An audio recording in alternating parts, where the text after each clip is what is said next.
Welcome back to Online Darts, everyone. We're here in Amsterdam, and in between games, we've got the man himself, Russ Bray. Russ, first of all, thanks for joining us on the show. Absolute pleasure. You were missing from our screens for a while, and a lot of talk was made.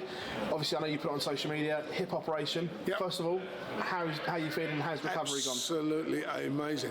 I've been in pain for 4.5 years. I've been taking tablets. The boys will tell you I've been taking 30-odd, nearly 40 tablets a day for over 3 years, solely just to try and control the pain. When I had the complete left hip operation, I come to, that pain, that aching pain had actually gone. That had actually gone up when I come to from the operation, and honestly, I feel amazing now, absolutely amazing. I'm on no tablets at all, none whatsoever, no painkillers, and you know, you clear up on the stage, which I weren't before. You're standing there like that, you're swaying. It was horrible film. I was about to say that if you're in that much pain, does it affect your performance up there? Yeah, absolutely. Well, when you got the tablets you're taking, so you're sort of away with the fairies half the time.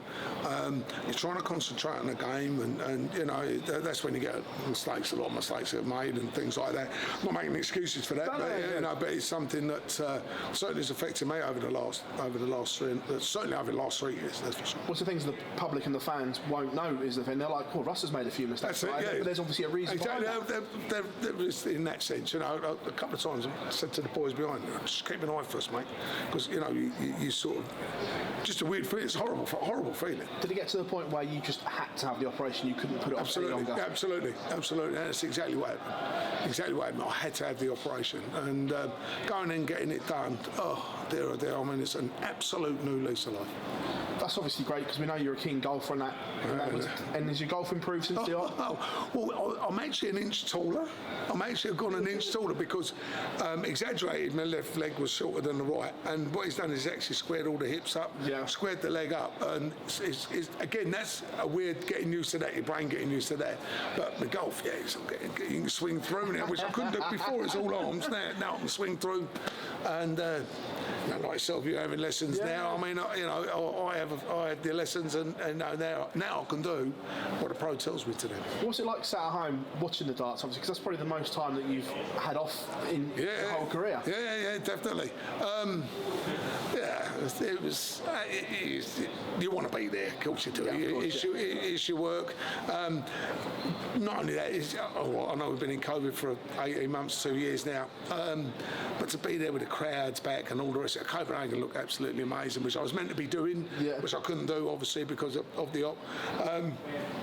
You know, and you sit there and I love watching the darts anyway, and I love hearing that, but to actually be there and be involved, that's the biggest and best thing.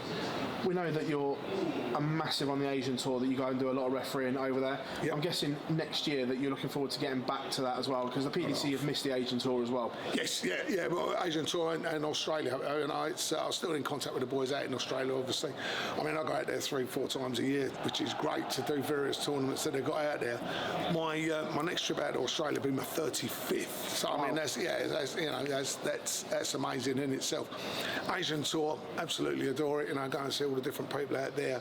Got a lot of things in my head that I think we can push forward with Asia, that's for sure, and getting them to the fore. I mean, there's going to be a Michael Van Gogh and a Phil Taylor, and Eric Bristow in Asia. There's got to be, because because of how big they are. It's just a matter of finding them. We've got a few ideas that we can certainly throw out there and try and find a superstar. Ali Pali on the horizon. Yep. I know we were there last year in a very, very eerie Alexandra Palace. It was odd, this huge iconic arena, and it was just us rattling around in especially the first day or two. We had a crowd, we had a limited crowd in, that's right. And then all of a sudden we had nothing. It was an odd feel. Am I looking forward to that this year? You know what I mean? They get the old roof raised. I think Matt turned around and said you're on Online Darts. I mean, they've sold 70,000 tickets just like that. You're not going to have as many guys coming over from foreigners coming over solely because of travel restrictions, etc., still in some countries. But to sell that amount in that short of time for what is the greatest event in our calendar, there's nothing